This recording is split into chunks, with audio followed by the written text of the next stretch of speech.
Sebentar, Pak.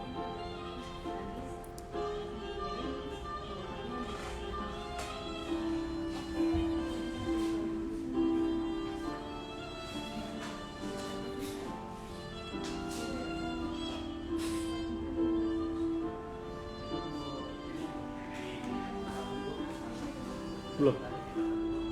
Cek 1 2 3 sudah ya? Masuk ya?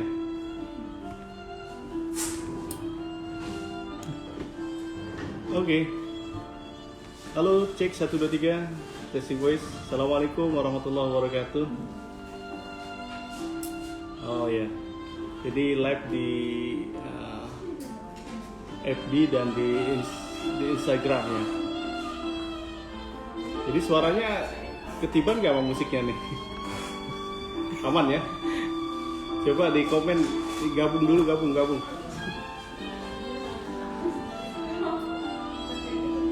Sebelum kita mulai, memang di hari Kamis biasanya kami perpustakaan mengadakan live, itu ngobrolin tentang apapun itu, termasuk tentang kesetiamian. Jadi insya Allah nanti setiap hari Kamis di bulan Ramadan sih ya, mungkin Kamis depan nanti akan ada live juga. Jadi bagi followers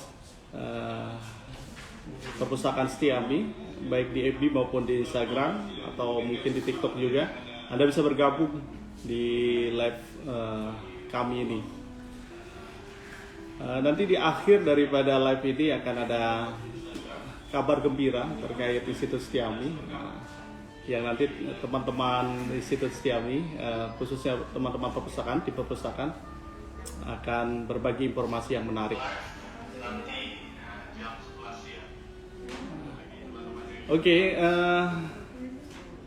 hari ini kita mau ngomongin terkait tentang penolakan itu menyakitkan. Penolakan itu menyakitkan.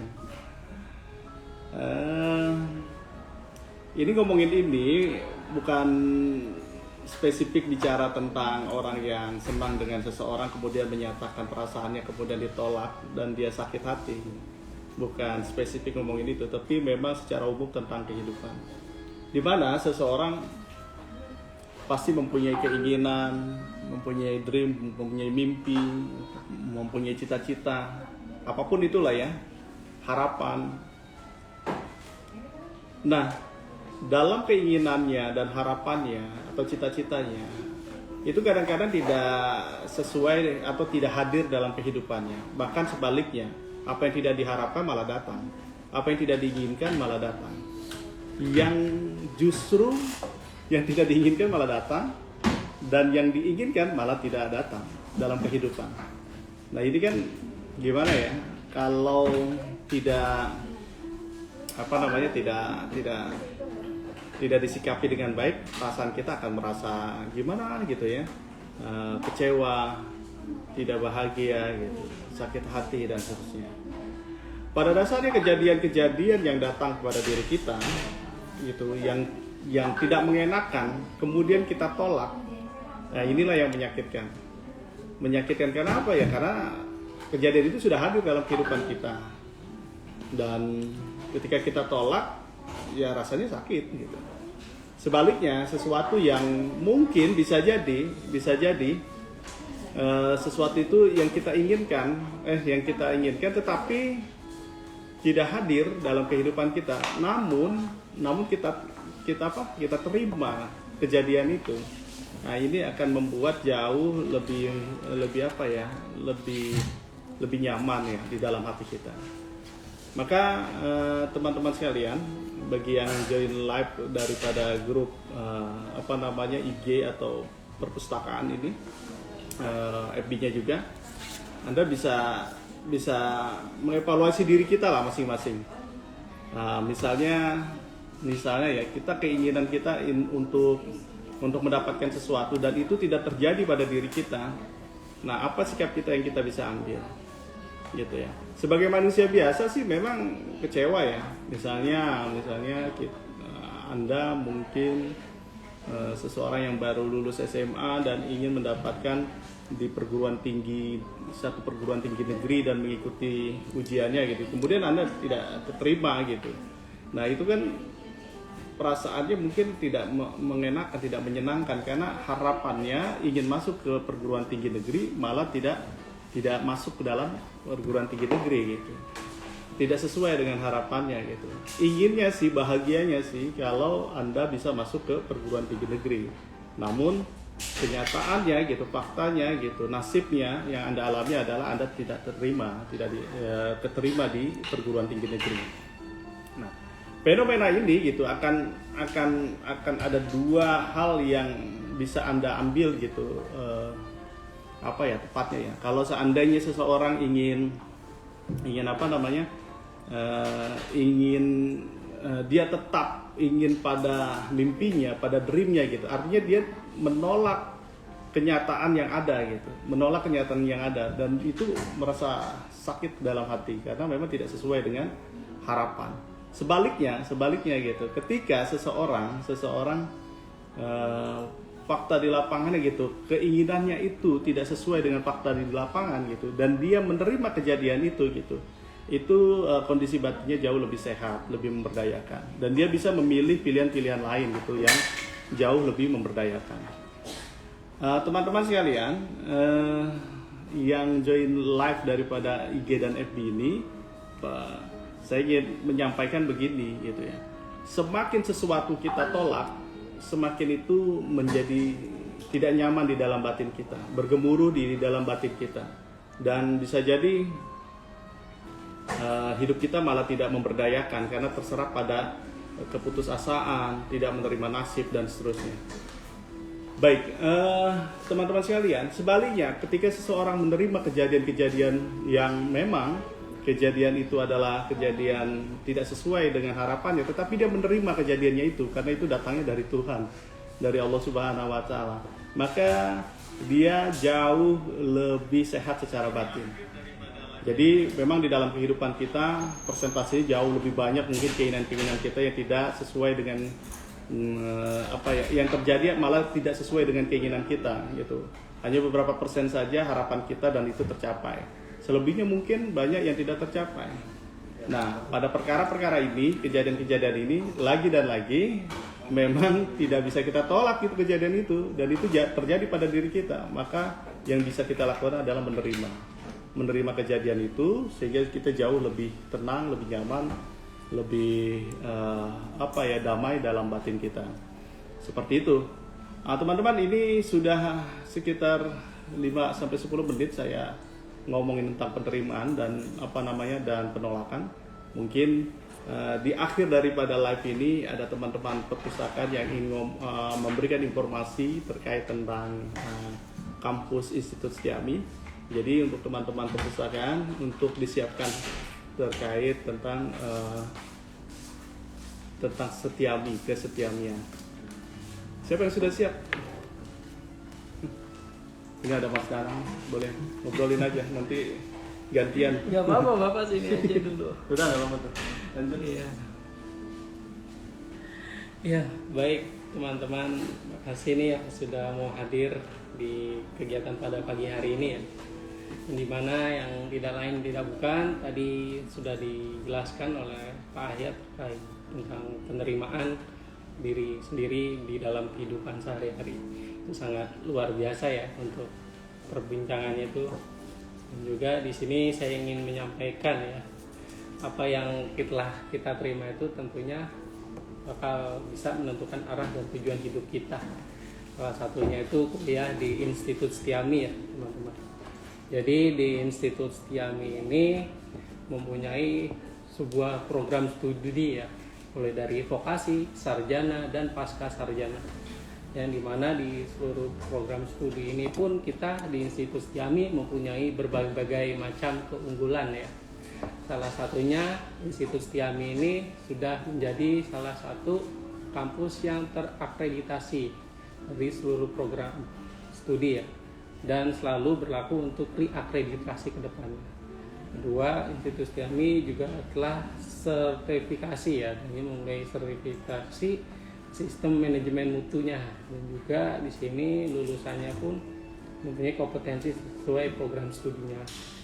Pun yang ketiga ini dosen di Institut Setiami itu terdiri dari yang dosen akademisi dan dosen praktisi, yang dimana kedepannya dosen ini pun bisa memenuhi terkait dengan berbagai macam teori dan juga praktis dalam ataupun praktek dalam dunia kerja maupun di lapangan gitu. Toh keunggulan lain dari Institut Setiami yaitu mempunyai suatu beasiswa yang diberikan kepada calon mahasiswa, yang dimana di sini mahasiswa aktif berprestasi pun mempunyai syarat khusus ya yang tentu terus berlaku gitu kan. Kemudian ada kurikulum. Di Institut Setiami menggunakan kurikulum yang up to date yang menguatkan mata kuliah kompetensi sesuai perkembangan dunia kerja. Jadi itu kita nggak ketinggalan zaman, maupun di sini kita juga udah berperan dalam menciptakan kurikulum yang baik bagi institusi. Terus berikutnya keunggulan lain yaitu kita mempunyai suatu moral dan etika, yang dimana selain memberikan ilmu, kita juga mendidik para teman-teman ataupun mahasiswa-mahasiswi untuk mempunyai pembekalan karakter yang baik di masa depan gitu. Itu juga kita mempunyai suatu ini tagline ataupun yang bagus yaitu berakhlak mulia, unggul dan berdaya saing. Terus berikutnya terjangkau dalam artian di sini pun bukan berarti murah atau murahan gitu ya. Di Institut Setiami itu biaya kuliahnya itu sangat terjangkau, jadi mulai dari beasiswanya pun juga udah bisa dilokasikan, dan juga lokasi kampusnya tuh tersebar. Kita ada di kampus Depok, Bekasi, Tangerang, terus di kampus Cikarang maupun dan sebagainya. Kemudian kita juga ada beasiswa internasional, yang dimana beasiswa ke luar negeri selama beberapa bulan itu udah dari kebijakan Kemendikbud. Nah, di sini saya lebih mendeskripsikan terkait dengan program studi manajemen komunikasi ya teman-teman. Jadi di ilmu komunikasi ini kita juga mempunyai suatu konsentrasi yaitu PR, marketing, dan media manajemen, yang dimana ketiga konsentrasi ini pun sangat dibutuhkan di dunia kerja. Salah satunya itu di PR, yang dimana itu bisa terbawa dengan terkait dunia PR. Kemudian di fakultas lain dari FISMA itu ada pariwisata, yang dimana di sini sudah ada pariwisata dan perhotelan yang mempunyai sistem pembelajaran yang terdiri dari riset and hotel management, kemudian kuliner, business management, dan kemudian event management. Terus yang ketiga ini ada logistik. Nah, logistik ini juga program studi yang masih baru, dan tentunya juga di program studi ini pun kita udah terakreditasi ya. Jadi di sini lebih membahas atau lebih spesifikasinya itu ke arah logistik and supply chain management seperti itu. Kemudian kita tidak hanya ada S1 saja, kita juga ada magister di tahap level magister ini pun kita ada magister ilmu administrasi publik dan juga magister ilmu komunikasi, yang dimana dari kedua magister ini pun juga sangat berperan ya dalam menciptakan lulusan yang baik, dan juga tentunya mempunyai berbagai macam program kejuruan ataupun konsentrasi yang bisa terpenuhi ya. Salah satunya itu kita mempunyai konsentrasi administrasi kebijakan perpajakan, kedua itu ada administrasi kebijakan pendidikan, terus administrasi manajemen publik, terus kemudian ada administrasi perencanaan pembangunan daerah, dan administrasi badan usaha.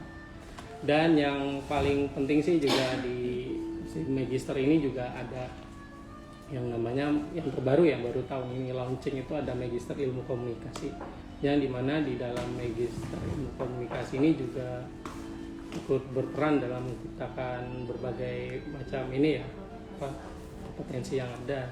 Kita juga ada dari konsentrasinya di magister ilmu komunikasi itu ada terkait dengan digital media management, terus kemudian terkait dengan PR, dan yang ketiga tuh terkait dengan marketing juga ada, di mana ketiganya ini juga sangat berperan. Nah, itu mungkin penjelasan yang bisa saya sampaikan juga nanti di sini ada teman-teman perpustakaan lain yang ingin menyampaikan sesuatu hal gitu terkait perkuliahan di institusi yang untuk itu kami persilakan buat teman-teman yang lain yang belum bergabung di institusi kami segera bergabung di institusi kami ya. Nggak ada. Di sini Ini kita cuma ngelambain tangan doang.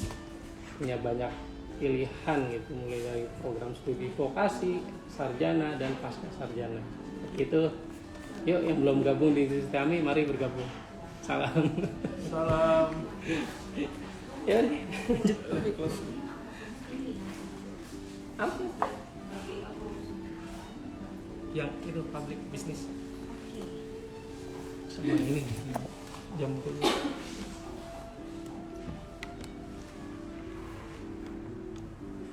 Halo semuanya. Kenalkan, nama saya Alfi. Di sini saya juga sebagai staf perpustakaan Setiami. Di sini saya akan menjelaskan sedikit nih program studi administrasi publik. Administrasi publik sendiri di Institut Setiami itu ada 2 konsentrasi ya, yaitu ada kebijakan administrasi di perpajakan dan manajemen sektor publik. Di sini tuh kira-kira untuk pekerjaannya bisa di Kementerian Administrasi atau di bidang administrasi lainnya. Terus juga kita bisa menjadi akuntan atau konsultan pajak dan terkait keuangan di divisi keuangan gitu, terkait perpajakan di perusahaan itu sendiri ataupun administrasinya gitu. Selain itu juga kita ada program studi administrasi bisnis, di mana itu juga 2 konsentrasi, yaitu ada bisnis digital dan bisnis internasional. Nah, di bisnis digital ini kita akan diajarin nih cara kreatif entrepreneurship-nya, gimana cara kita ngembangin usaha secara digital gitu. Jadi lebih banyak akan mempelajari bagaimana bisnis itu berjalan dengan konsep digital melalui sosial media, melalui website ataupun seperti blog gitu. Di sini juga di bisnis internasional juga biasanya akan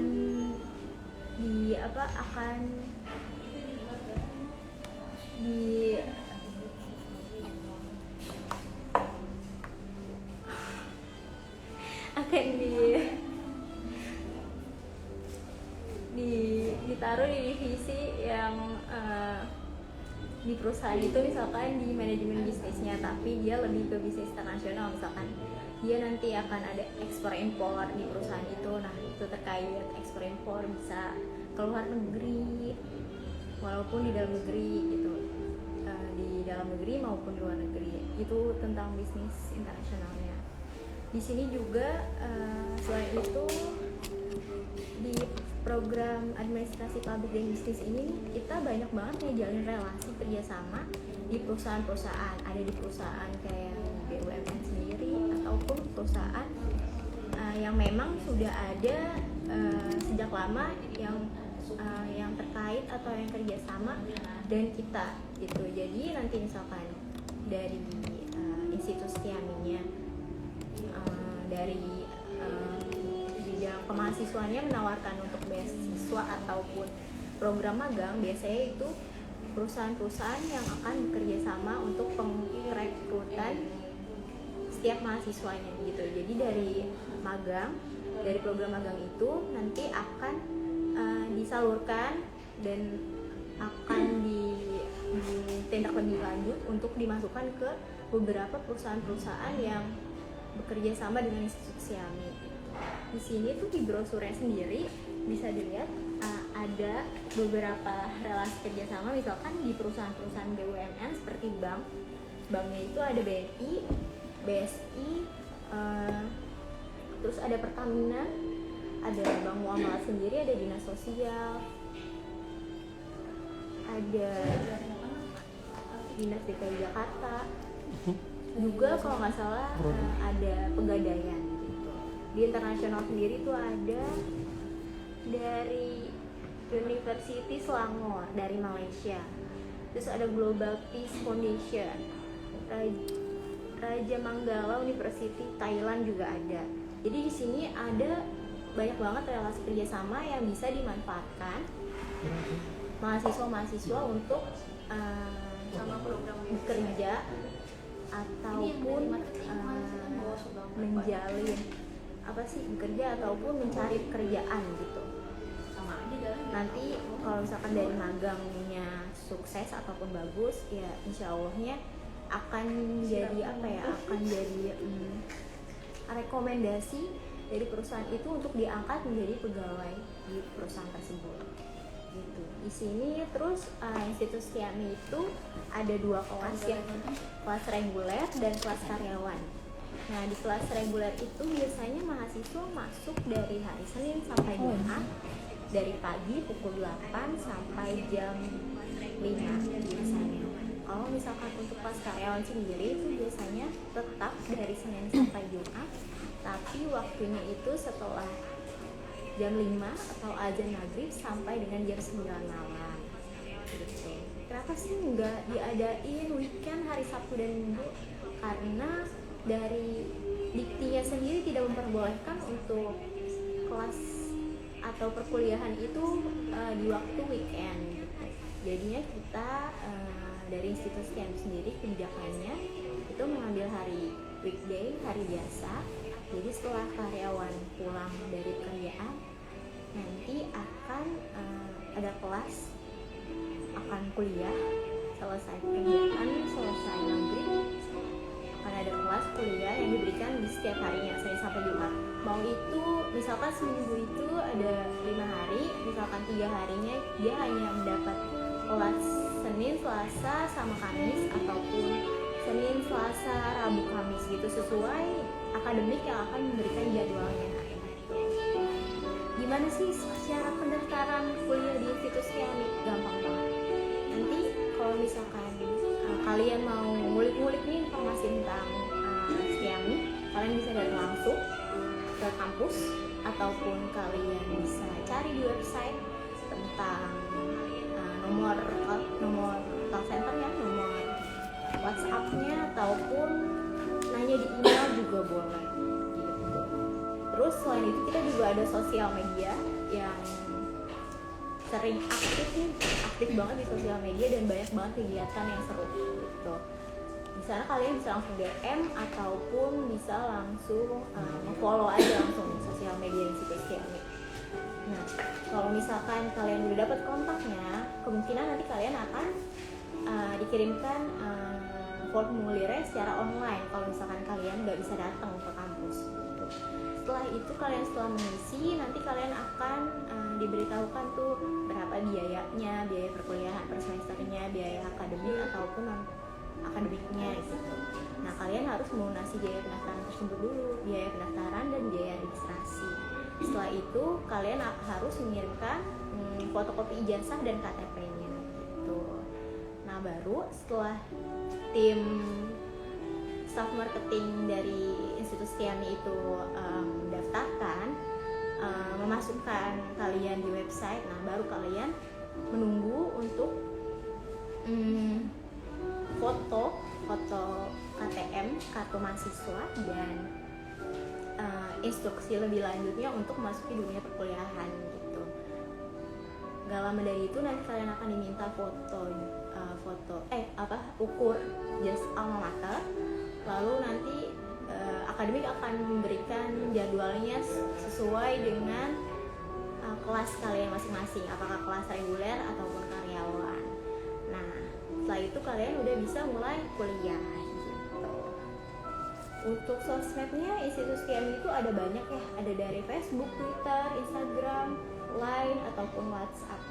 Di Facebooknya sendiri itu dengan username Institut Stiami, Twitternya Kampus Stiami, di Instagramnya Institut_Stiami, di Line-nya Institut.Stiami, dan nomor WhatsApp-nya tolong ya dicatat nih untuk tanya-tanya tentang perkuliahan Istiami, yaitu ada 0812 80 21 1114. Oke, itu aja dari saya informasi tentang perkuliahan Istiami.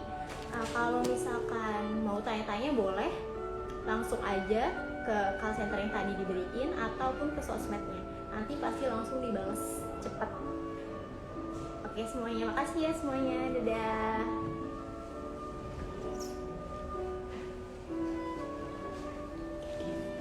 Terus gue nih, Iya. kalau D3 bayarannya sama nggak sih? Apa? Kalau D3 bayarannya sama?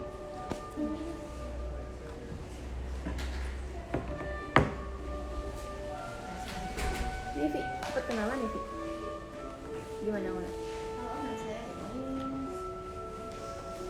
Halo teman, sekarang ganti orang lagi.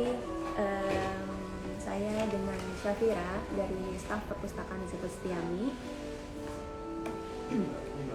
Di sini saya akan bantu untuk menjelaskan produk knowledge tentang vokasi dari Institut Istiami. Nah, vokasi ini apa sih? Bagi teman-teman yang belum tahu, vokasi itu merupakan program kuliah sampai jenjang D3 gitu.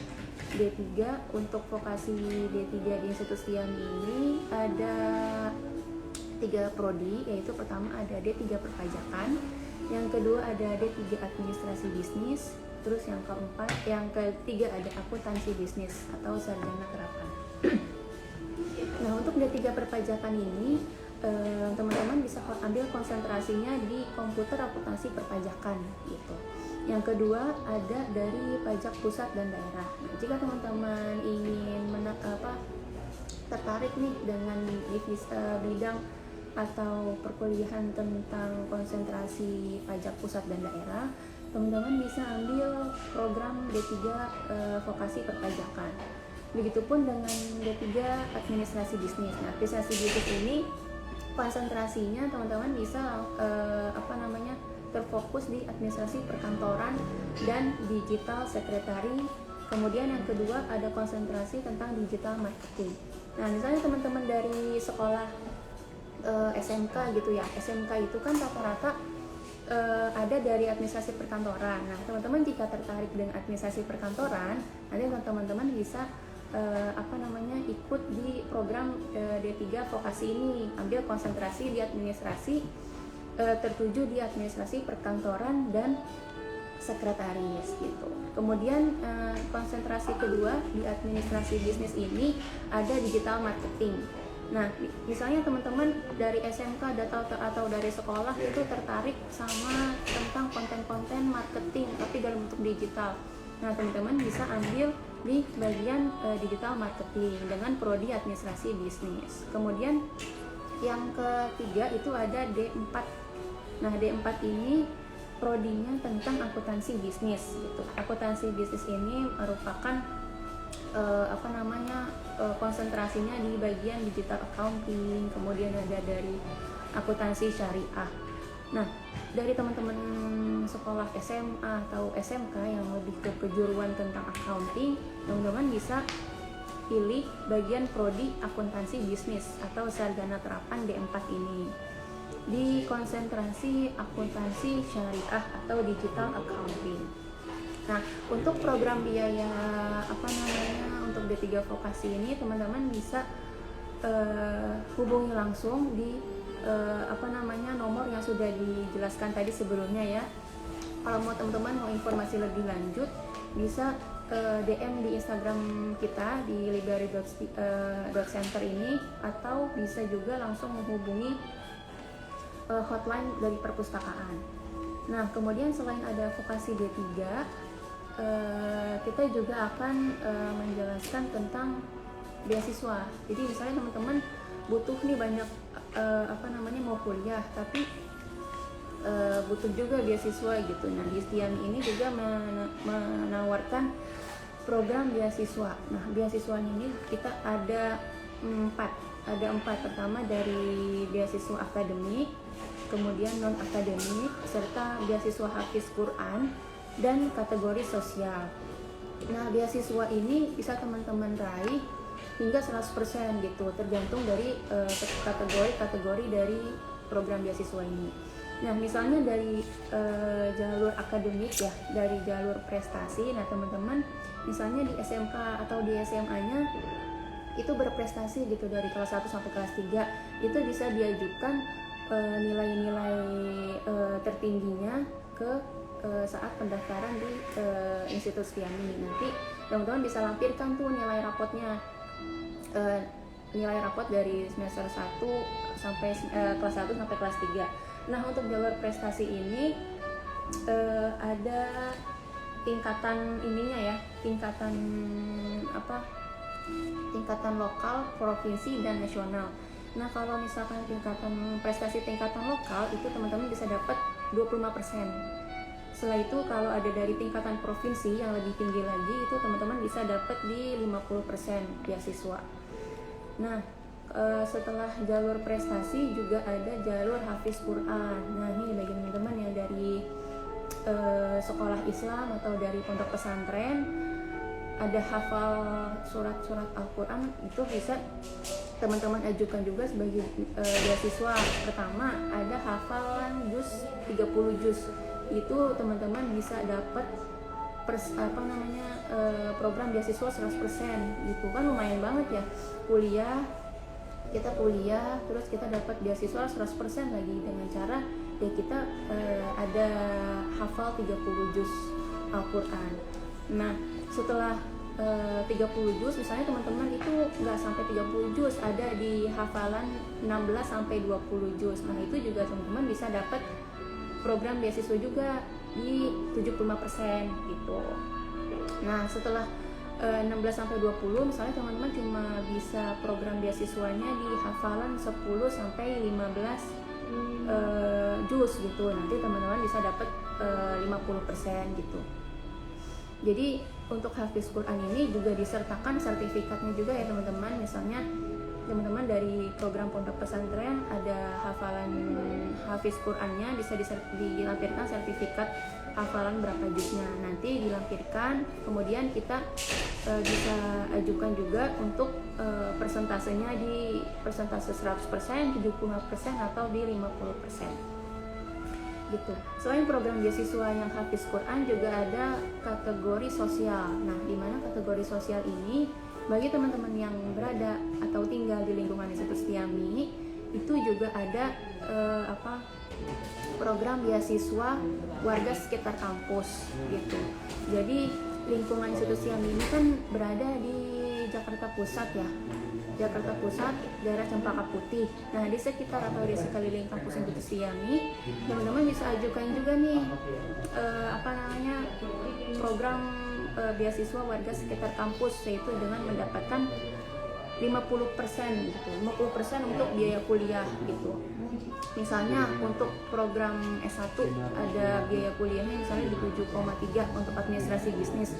Itu 50%-nya teman-teman bisa dapat di 7,3, 50%-nya bisa dapat di 2, sekian juta gitu.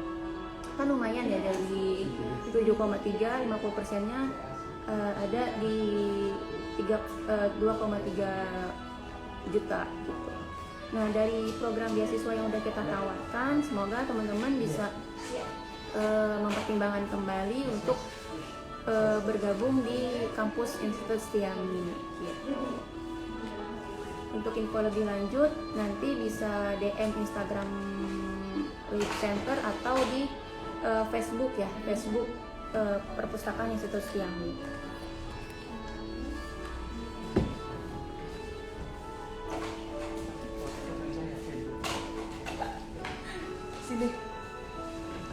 Ya, baik teman-teman, tadi sudah dijelaskan beberapa terkait dengan perkuliahan di Institut Setiami dan juga ada beasiswa-beasiswa terkait yang ada di sana.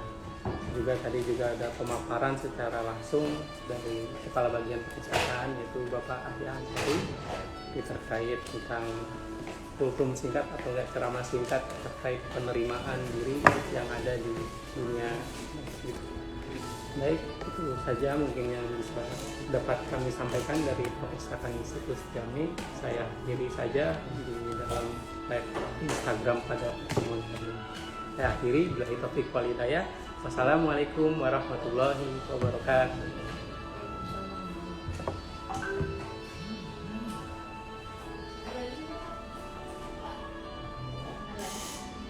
Udah kayaknya.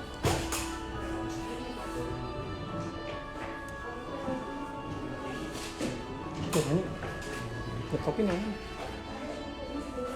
Ya yang X. Terus kalau nge-set Nah, ini kan dia ada ke kiri. Nanti dia ada yang mau di